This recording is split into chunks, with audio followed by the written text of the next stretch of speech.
Jaya Radha Madhava Kunja Bihari. One.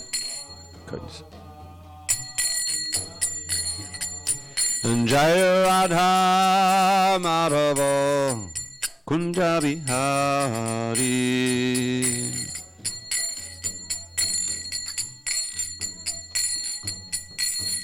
Gopi Jana Vallabha Girivardhari.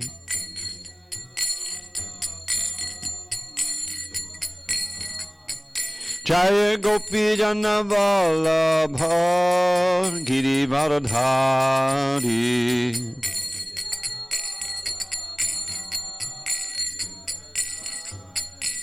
Yashodanandana Braja Jana Ranjana.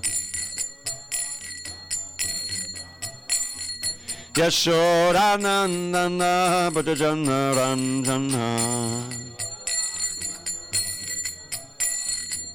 Yamuna Tira Vanachari. Yamuna Tira Vanachari. Jaya Radha Madhava Kunja Bihari.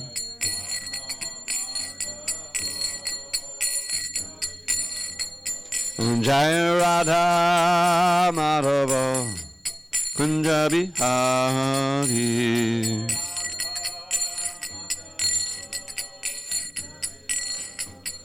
Jaya Radha Madhava Kunja Bihari.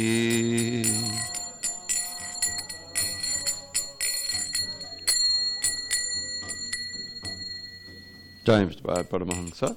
Parvajikacharya Ashtotar Sri Srimad His Divine Grace Srila A.C. Bhaktivedanta Swami Prabhupada Ki Jai. ISKCON BBT Founder Acharya Srila Prabhupada Ki Jai.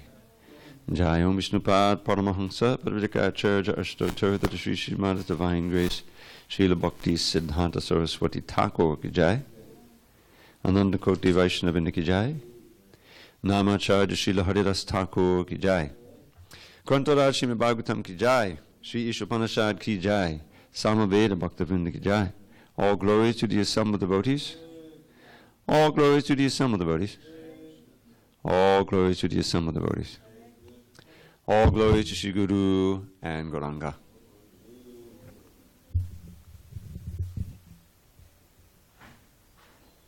Okay. Om Namo Bhagavate Vasudevaya. Om Namo Bhagavate Vasudevaya. Om Namo Bhagavate Vasudevaya.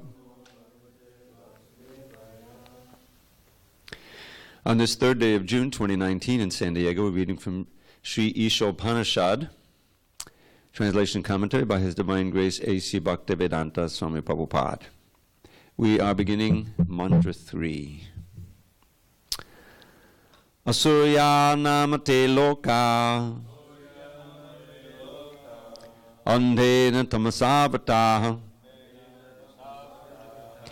tangste pretya bigachanti yeke chatmahanojana. Asurya namate loka andhena tamasavata tangste pretya bigachanti yeke chatmahanojana. Asurya namate loka andhena tamasavata tangte pretya bigachanti yeke chatmahanojana.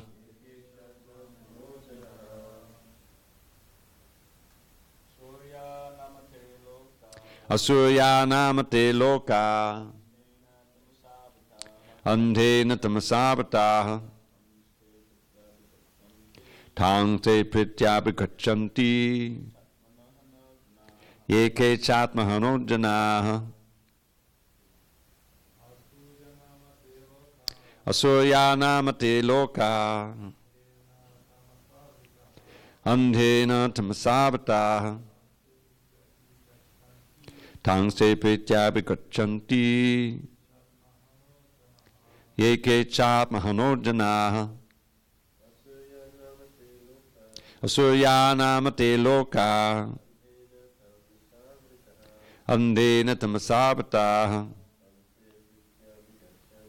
Tangse prityabhikachanti. Ye ke chatmahano janaha. Go ahead, Glenn.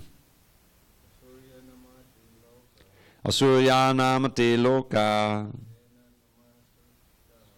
Andhena tamasavata. Tangse prityabhikachanti. Ye ke chatmahano jana. Asuryanamate loka. Andhena tamasavata. Tangse prityabhikachanti. Ye ke chatmahano jana. Asurya, meant for the Asuras. Nama, famous by the name. Te, those. Lokaha, planets. Andhena, by ignorance. Tamasa, by darkness. Avataha, covered. Tan, those planets. Te, they. Pretya, after death. Abhigachanti, enter into. Ye, anyone. Ke, everyone. Cha, and. Atmahanaha, the killers of the soul. Janaha, persons. Okay. Translation. The killer of the soul, whoever he may be, must enter into the planets known as the worlds of the faithless, full of darkness and ignorance. Purport. Human life is distinguished from animal life due to its heavy responsibilities. Those who are cognizant of these responsibilities and who work in that spirit are called suras, godly persons. And those who are neglectful of these responsibilities or who have no information of them are called asuras, or demons. Throughout the universe, there are only these two types of human being. In the Rig Veda, it is stated that the suras always aim at the lotus feet of the Supreme Personality of the Supreme Lord Vishnu and act accordingly. Their ways are as illuminated as the path of the sun. What is that verse? Prominent deity worship. You know, from... Oh, I'm asking you that, that's the thing. You know, don't you say it also, Janard? About the Brahmins are always illuminated with the sun.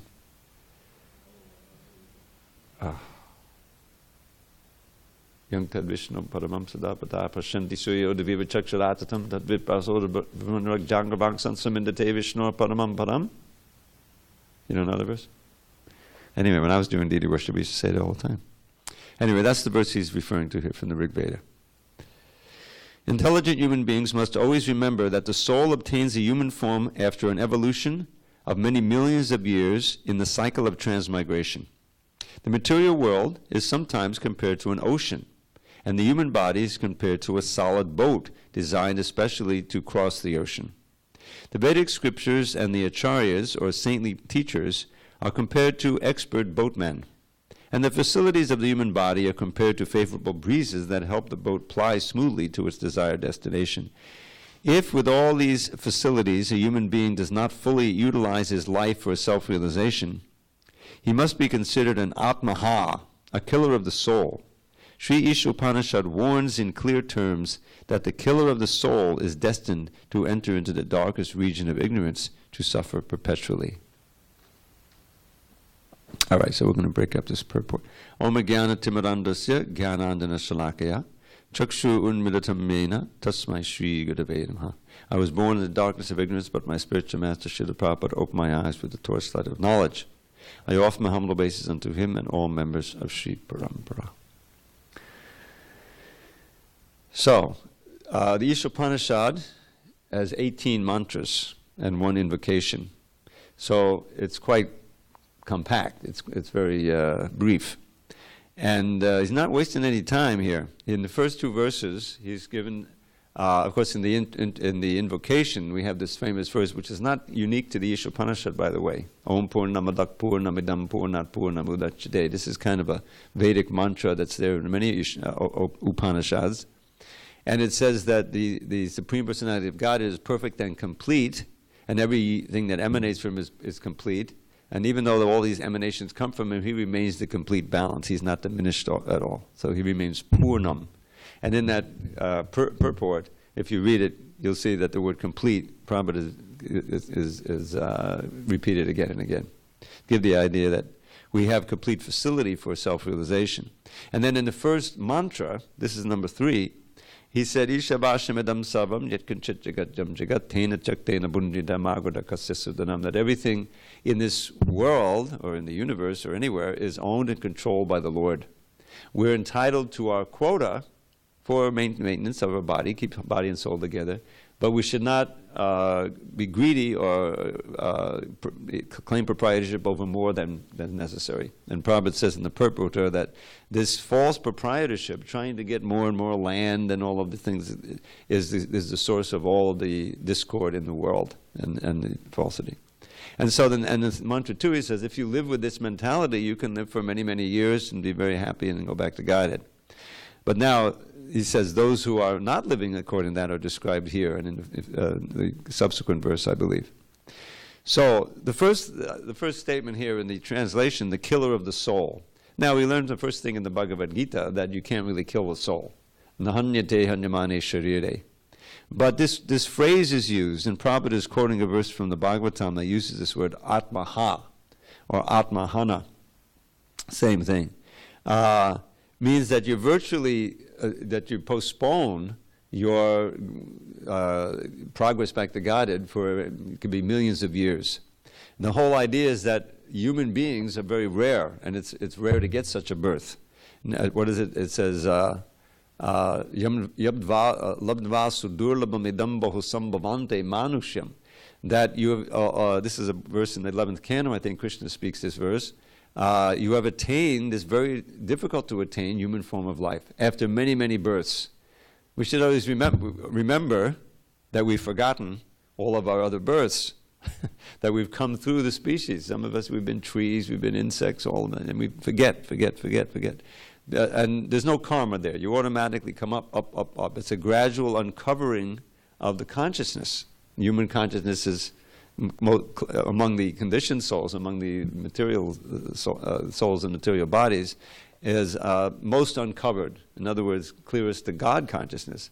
But we still have so much of that residual ignorance and tendencies and conditioning from our sojourn in all these other bodies. So he says here, many, many births. Bohu sambhavante means many, many births. So it's sudurlabham, meaning very rare, you see.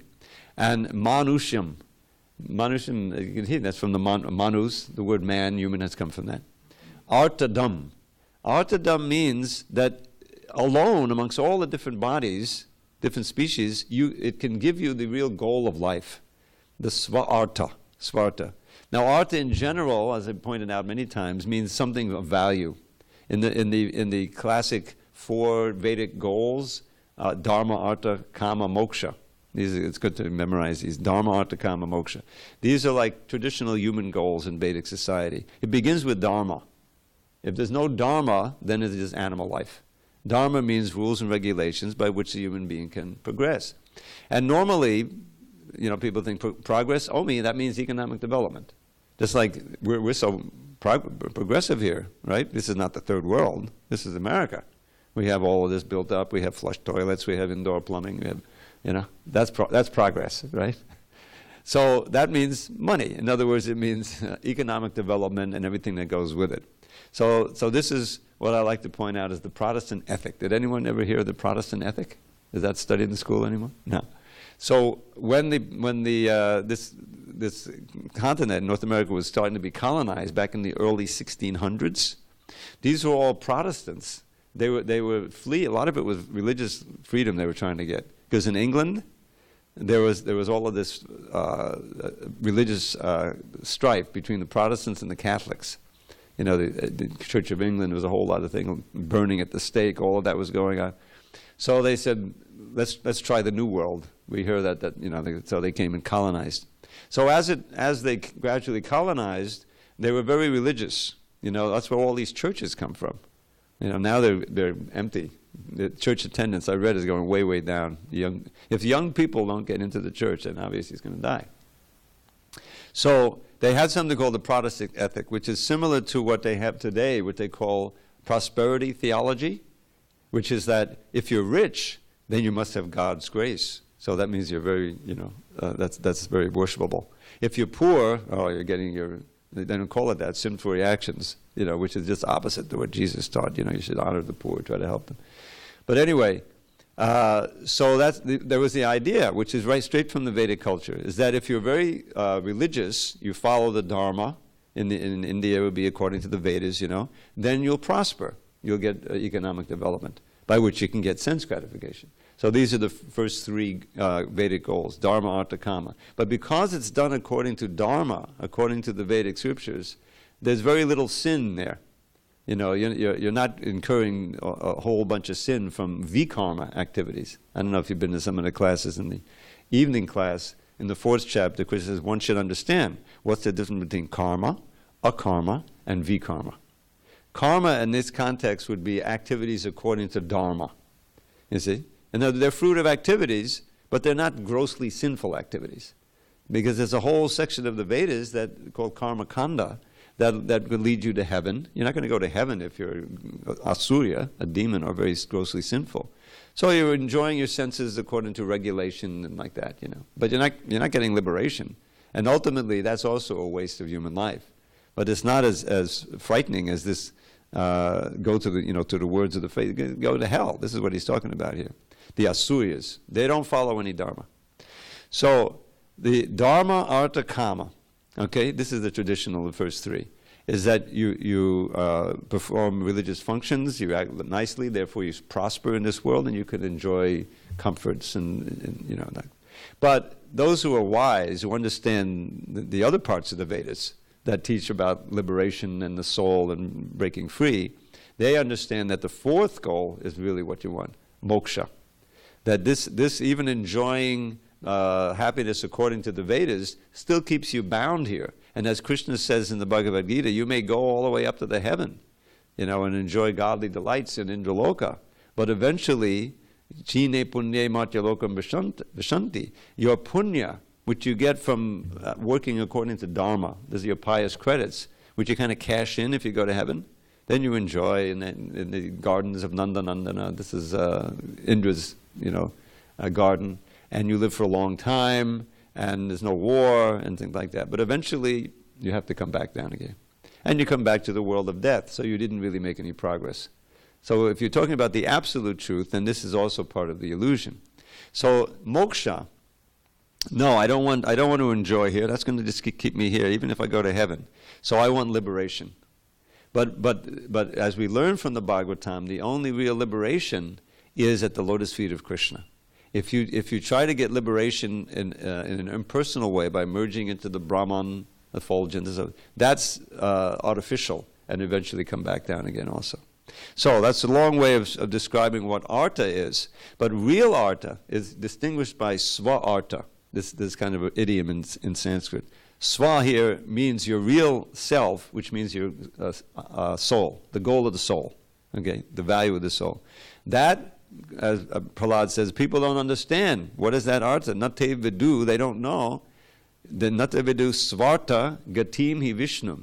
The real goal, the real artha is Vishnu, is Krishna.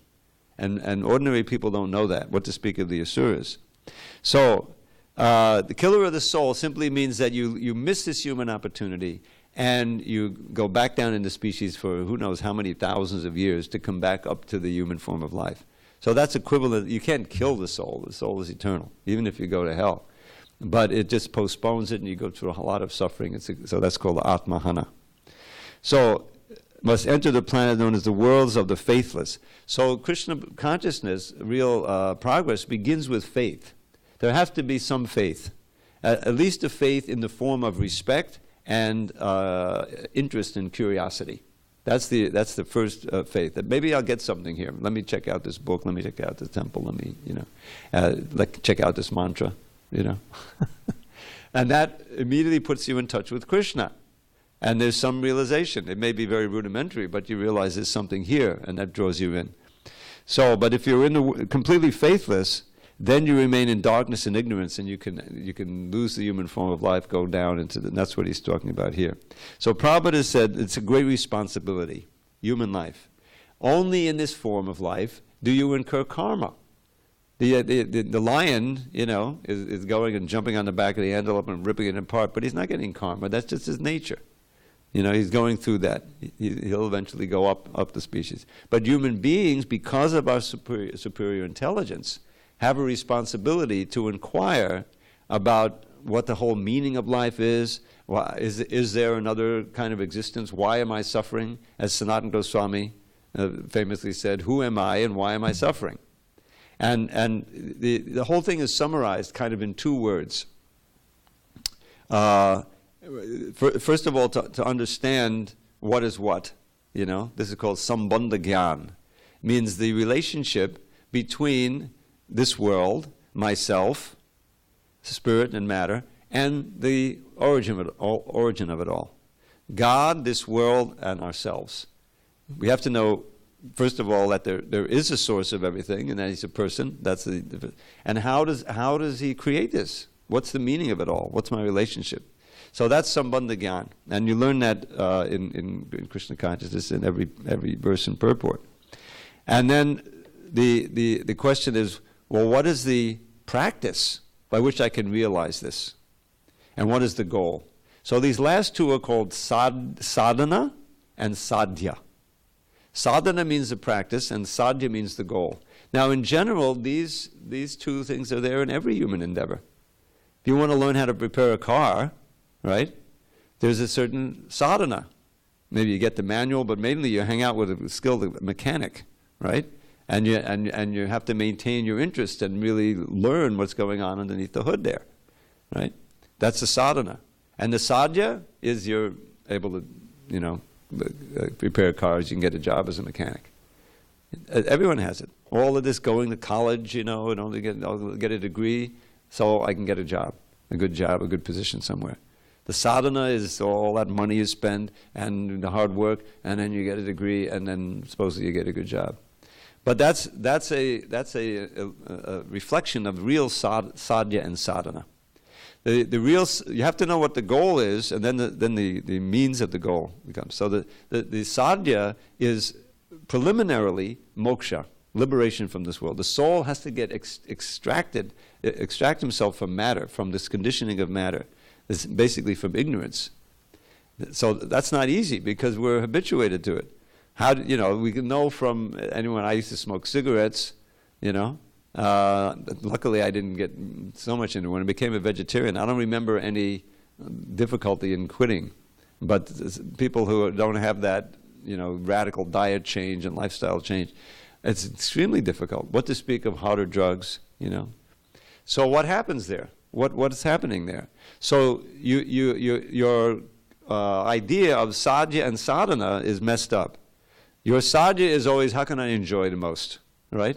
Which is not what, the Vedas teach, but that's what the senses teach, right? And that's all we have. That's our guru now, the mind and the senses. So, and all of our friends who are saying, hey, come on, come to the party, enjoy, okay? And so you go to the party, and enjoyment includes some kind of intoxication, right? And so you take this, take that, take this or that. And in the modern day, you can easily get addicted to whatever they're offering. So now you have that. In order to feel right, or you have to take that, whatever it is, shoot it, snort it, drink it, whatever. And so now you're conditioned. You didn't plan it that way. That was your goal was happiness, enjoyment. But now it's become just the opposite. That's exactly what material life is all about. Is that you're thinking you're going one thing, but you get just the opposite. As Krishna says immortally in his 5th chapter, it says, Yehi sangsparjaja boga dukkha yonaya evate. This sangsparjaja boga, that's the Sanskrit word for sense gratification. It means the pleasure that comes from the touch of the senses to the sense objects. And we should always remember that the mind is also one of the senses. So you can be sitting there in your virtual reality or whatever it is, and it's all in your mind, but it's a sense gratification. So that pleasure that you get is the very source of your misery. Yehi sangsparjaja boga, the enjoyment of that.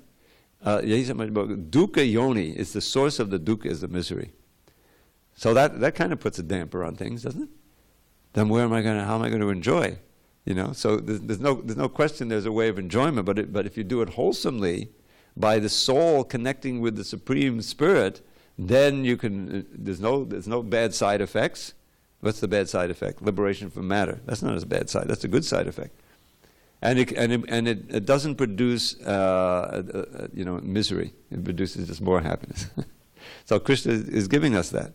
So here he's saying that if someone doesn't accept these teachings, as he's giving them here in the Ishopanishad, then you remain or you become a surya, asura, which means a demon or a non-devotee.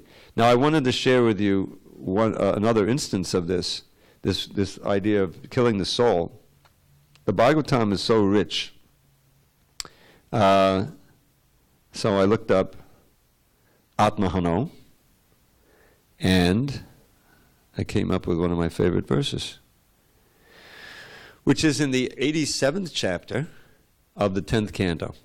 Does that ring a bell? What is that 87th chapter about? Damodar Kumar. Do you know? You haven't read through the Krishna book. The prayers of the Vedas. We got to know these books. Yes, the 87th chapter of the 10th canto is the prayers of the personified Vedas, and it's one of the most deeply philosophical chapters in the whole Bhagavatam. Right there in the 10th canto, which is all about Krishna Leela, there's this incredible chapter that's full of philosophy. Now, we didn't have the 10th canto for a long time, but what we had was Krishna book. Krishna book is a running translation of the 10th canto. Prabhupada called it a summary study, interspersed commentary. And so we're reading along in Krishna book, and if you read Krishna book, you see the chapter, the Krishna's Leela in Vrindavan, the chapter may be 6-7 pages long, maybe 10 pages long. The rasa dance is a little longer because Prabhupada really gives a lot of philosophy, so you don't mistake it for ordinary boy-girl activities. So you're going along. Then you hit the 80s. Then you hit the prayers of the personified Vedas. The chapter is about 100 pages long. This goes on and on and on. You've experienced that. Why is that? Because the philosophy is so deep and important. There's stuff there refuting the Mayavadis and all kinds of things. And all of our main commentators, such as Vishwanath Chakravarti, Jiva Goswami, Sanatana Goswami, and others, have written long commentaries on it. And Prabhupada went through those and gleaned that, and he gave a lot. So when we came to the 87th chapter in Miami in the 80s, about 86, I was present there for producing the remaining books of the Bhagavatam that Prabhupada didn't finish.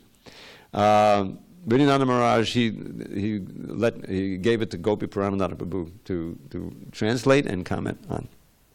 So I'm not going to read this whole purport, but I will read the verse to you. Now each of these verses, they have a special meter that's unique to this chapter. Bilvamangal Thakur has written some verses in this meter. So just listen to this amazing verse, and then I'll give you the translation and explore it. This is verse 22 of the 87th chapter.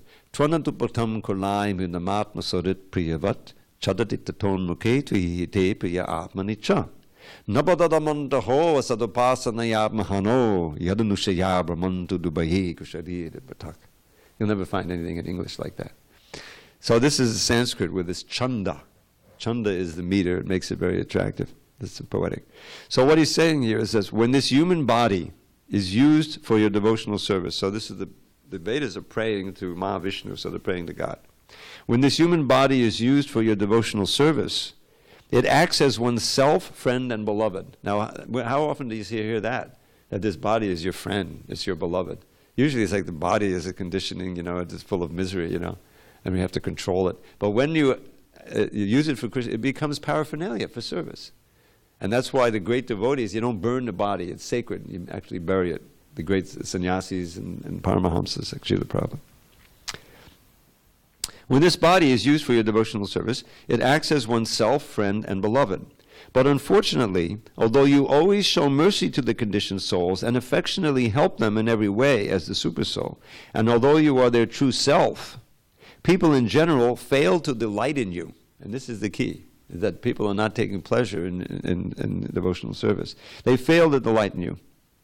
Instead, they commit spiritual suicide by worshipping illusion, and that's the very word atmahana. Atmahana is the same word.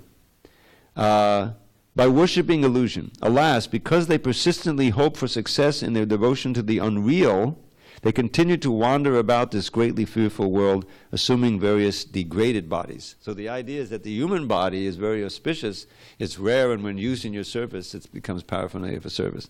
But if you don't do that, then you lose the human form and you assume various degraded bodies. And it's really Brahman Urubaye, which causes great fear. Fearful is full of fear.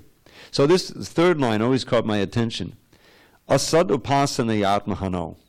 That one phrase is so revealing. Asad upasana means worshipping the impermanent. This is the famous worshipping of mammon in the Bible. In other words, people worship things. In the most generic sense, worship means to become absorbed in, to try to serve in order to get some benefit from. Okay? In general. Now, if you're worshiping God, people worship God in order to get some benefit. We worship God in order to get the gift of love. That's what our real prayer should be. As Mother Kunti, Queen Kunti says, Trai me ananda vishaya mati madhupate sakrit ratamud bhatarada gange vaugamadan udhanvati. O Madhava, please ever fill my mind with thoughts of thee, not any other kind. As Ganges torrent flows into the sea, let all my love flow constantly to thee. This is a perfect prayer. The devotees following Lord Chaitanya and the whole line, we don't pray for wealth and for health and things. We don't pray for anything material. Krishna will bestow that upon us as we need it.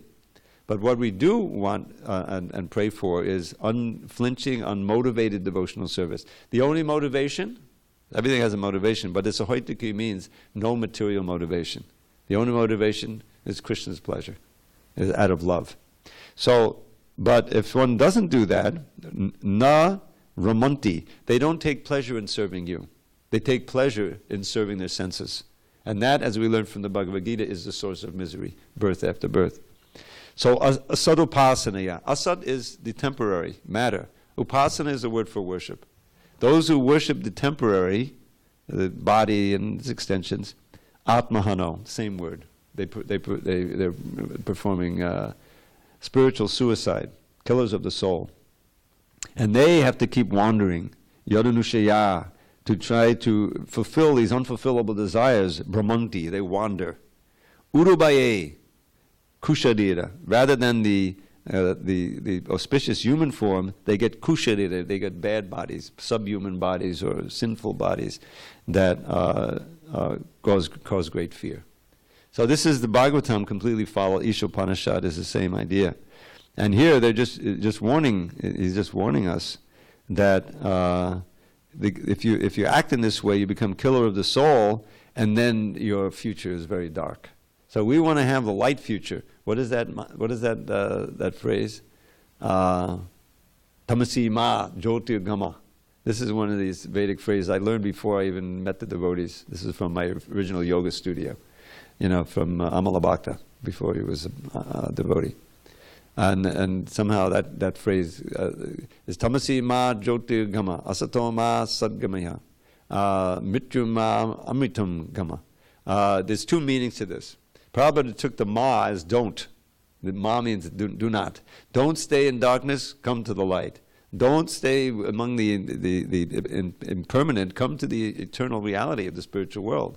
And don't stay in this world of death, but come to the world of immortality. Every Indian child learns this, you know. It's like, but it's a Vedic injunction. Now, the other translation is, "Oh, my dear Lord, please take me from the impermanent to the eternal, from the darkness to light, from death to immortality." It's a prayer to Krishna, to God. So that prayer, you know, how does Krishna do it? He sends his representatives, such as Srila Prabhupada. This whole movement is an answer to that prayer. When you think about it, you know, the 60s was a unique time. I'm reading this biography again of Prabhupada, this Prabhupada Lilamrita, which is really a masterpiece. And I realize more now from reviewing that, because I was right in the middle of it. And that is that there was a tremendous ferment. There was a whole generation that was disillusioned with the bland materialism that followed World War II. You know, World War II is such a horrific wound in the body politic that the attempt was, well, now let's just build everything up. You know, we'll give the GIs a come back, we'll give you an education, you know, and let's gear up the economy. America didn't get destroyed, you know, and all this stuff. And so it was all very materialistic. But the young people growing up, they were experimenting with drugs and LSD, you know, and breaking free of the strictures. And so they were questioning that. And meantime, there was a channel opening up to India through music and through philosophy. And so there was all of this ferment. And it was a perfect time to come with Krishna consciousness. Because a certain percentage of them, a small percentage, but a significant percentage, were interested and receptive to the message Srila Prabhupada was giving. And especially they were receptive to experimenting with different ways to get high. And one of them was chanting Hare Krishna. One of the first flyers they gave out in the Lower East Side, this was the idea of the boys. Hey, stay high forever. Chant Hare Krishna. Because everyone was getting high, but everyone was coming down, you know, and everyone knew the down was that was the bad part of it. So it was very frustrating. But here you can stay high forever. And so that, you know, brought a lot of people to the storefront and got them to try chanting. As soon as you try chanting, there is something special about it. There's an effect that you know is very powerful. The more that you practice it and do it sincerely. So that you know is how the movement grew, and now it's still growing. But so we have to avoid, you know, the activities and those cultivation that covers our knowledge. This is another word here, tamasavrata. Tamasavrata is that means covered by darkness, covered by the darkness of ignorance. And these worlds, these lower worlds, there's no chance. You know, in hell, there's no chance of practicing Krishna consciousness. There's just a lot of punishment and a lot of darkness. This world is in between. There's enough suffering to remind you this isn't our home and we shouldn't try to stay here. But there's also enough peace, like here, you know, you can come to the temple and practice Krishna consciousness and in order to get out. So that's what's going on. And let's quickly, I'll read this. And so Prabhupada makes the point. And he also quotes, and I'll end with this and we can have any discussion. This verse that comes up again and again by Krishna in the 11th canto. Nirdeham adyam sulabam sudurlabam plabam sakalpam gudakarnadaram. That, like the other verse, it says this is a rare achievement, human life. And Krishna kind of uses a play of words there. Sulabam sudurlabam. Those are opposites. One means easy to attain, the other means difficult to attain. Well, how can you describe the same thing as opposite words? Nirdeham adyam means, adyam means full of facilities for self-realization. So that's it's adyam. Sulabam sudurlabam. So sudurlabam I understand because it takes so many births to come up to the human form. But how is it sulabam? Sulabam means easy. But it also means automatically. In other words, every soul eventually comes up to the human form. If you blow it and you become an asura, down you go again. And then it takes a long time. But you never die. You never really are destroyed. But it's a tragic situation to postpone this for, you know, thousands of years. So in one sense it's sulabam, automatically attained, but in another sense it's sudurlabam, is very rare. You understand? That's how it works. Plavam sukalpam, a very nicely constructed boat. Prabhupada has a little different explanation here. But the idea is that the body itself is the boat to carry you across the ocean of birth and death. Now, just understanding that we're in an ocean of birth and death is progress. It means we're in a dangerous situation. It's not a place where you can try to relax, like on a cruise ship, you know? These cruise ships, one of them just went out of control and started wrecking other little boats, you know? We've had ones, sometimes they capsize and suddenly your vacation is over, really over, you know? And so people who think, oh, this is like a cruise ship, yeah, we're going along, that's gross illusion. We're in a dangerous ocean, and so we should use the boat to cross the ocean and get out of the water entirely. So that's the idea. We've got ears, we've got a good mind, we've got a tongue to chant, right? So that's this great boat. But you need a captain. The captain is the guru. Guru Karnadara. Karnadara is a word that means captain. I don't know why. Karna means ear. I don't know what that means. So Karnadara. And then you need favorable winds. Krishna says, my instructions from the Vedas and such books, those are the winds that'll take you across. So you have the good boat, you have the captain, you have the favorable winds, but Guru Karnadavam, Mayanukurin Vasutinim, Puman, the person, Puman Bhavabdim Natarit, that human being that doesn't cross over this ocean with all of this facility is Atmaha, is killing the soul, is not taking advantage. So that's what Prabhupada quotes that verse here. I mean, he doesn't quote the Sanskrit, but that's what he's saying. And that's as far as we got in the purport. Any comments, questions? We have a couple of minutes. So this is why I call this fire and brimstone. Those Protestants, they always have, follow God's law or you go to the hell where there's fire and brimstone and burning. That a lot of the preaching was like that. We don't do that so much, but it's there. We have it here. Yes, Jagannath. Hare Krishna. Hare Krishna. Thank you for class. It's very inspired. My question is, like, the devotees practice many years, and that they know the philosophy. They're not? They know philosophy, that knows Ishopanishad. They know the philosophy. Yes. And that, like, sometimes some reason, they stop in practice, what's going on, that they're killing souls, that it was worse, that send, like, if not practice, or that, like, you kill soul. I'm not sure what the language for my ears. What's he saying, Balaram? Sometimes they practice. They know the philosophy, but sometimes they stop practicing. Oh, they fall away, even though they may know the philosophy. Are they considered in the category of No. soul? No. No, the tamasavrata. In other words, to really, a real killer of the soul is someone who is opposed. In other words, there's devotees who fall away because of weakness, something. They still generally, now it's possible to become an arch enemy of Krishna. We've seen that, which is very inauspicious. They're not going to lose whatever they did in devotional service.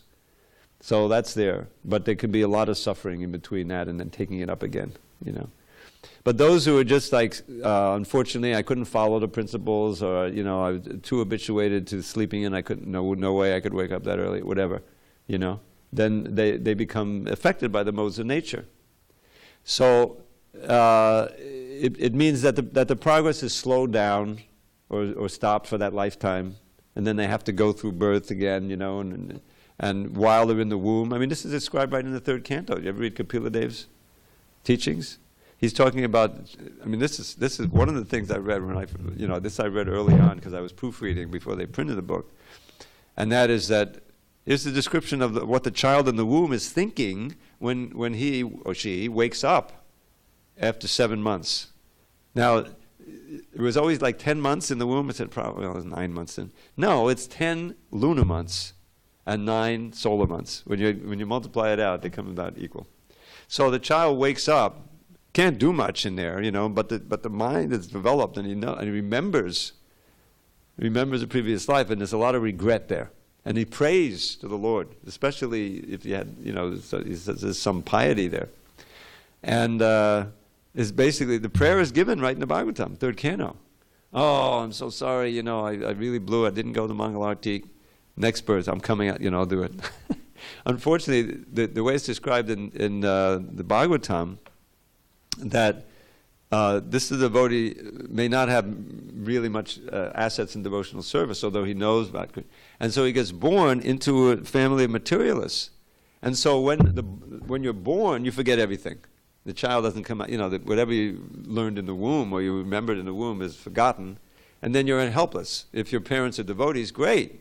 Hare Krishna. They'll teach you and give you prasadam. But if they're not, then you're going to be trained again as a materialist. So that's described. But that's not going to happen for devotees who have some, they've chanted Hare Krishna and so forth. What you're describing is how what you find at the end of the third chapter of Bhagavad Gita, where material desire overwhelms your knowledge. This is a fact. You can know something theoretically, or you can even know it, viscerally because you practice. But if you become loosen your sadhana, and this often happens, you're not as strict after some time, you're not getting up like you used to, you're not really, whatever. Your association isn't the greatest. Then the modes of nature can affect you, and it's much harder to follow the principles, because the modes of nature mean the senses get stronger, the mind gets stronger. And so even though you know it's wrong, even though you know it's harmful, you can't stop yourself. And that just, then it's harder to associate with devotees. You don't feel comfortable because you're not following. It's a syndrome. And Krishna doesn't let you. He doesn't let you easily come to the temple. I'll never forget this experience I had way back in New Dwarka in 76 or so. I was living there for 3 years, working on books and things, magazine. And one devotee who I had been working with, he was part of the BTG team, he had some trouble in his marriage, he probably couldn't control his senses or something. But he was still coming, he was still chanting, and trying to work it out. And then I saw him, I was right behind him, and he was right in front of the deities, a beautiful Rukmini Dwarkadish, it was a powerful darshan, And of course I'm, chanting Hare Krishna and everything. And this devotee, I looked at him, he couldn't look at the deities. He was standing right in front, he was looking back and forth and back and forth and back and forth. And that's a metaphor for not being able to approach Krishna, not being able to do those things, which is, when you think about it, everything we do is meant to bring us in contact with Krishna and closer to Krishna. So he was feeling ashamed or whatever, and even the point of just looking at the Lord was impossible. So that's what you're describing, and it's not uncommon, because it's, we're so conditioned, everybody's got his own private conditioning. I remember, and this, we'll end here, there's this one, when I was in Brooklyn, now we're going back to 73, 74, and there was one devotee, book distribution was just starting, and the temple president, I think Romapad Maharaj by that, no, he wasn't the temple president, he was the Sankirtan leader, and was brahmachari. And there was one devotee who was on traveling Sankirtan. He was going around, they provided a car or a van for him, and he was traveling probably in upstate New York, not too far. And he was selling books, and he would call in his scores and everything, I forget his name. And it was like glorious. Wow, that's amazing. He's going out on his own and going to different places, concerts where it's very auspicious, very good distribution. And then we heard, he fell into his old habit, heroin. He was an addict. Couldn't give it up, and we never heard from him again. So, first of all, it's not a very good idea to send someone alone on traveling Sankirtan, with a vehicle like that. But these were very early days. And so I learned early on, there was another devotee, this is the last one, he had been a musician, I didn't even know this. He was working in the press, producing books, and at that time, book distribution was starting, so they'd send out to the concerts. In New York, it's full of concerts, there's always something going on. And he went to one rock concert, and rock music, got into the music, never heard from him again. So it's a struggle. It's like you're declaring war on Maya.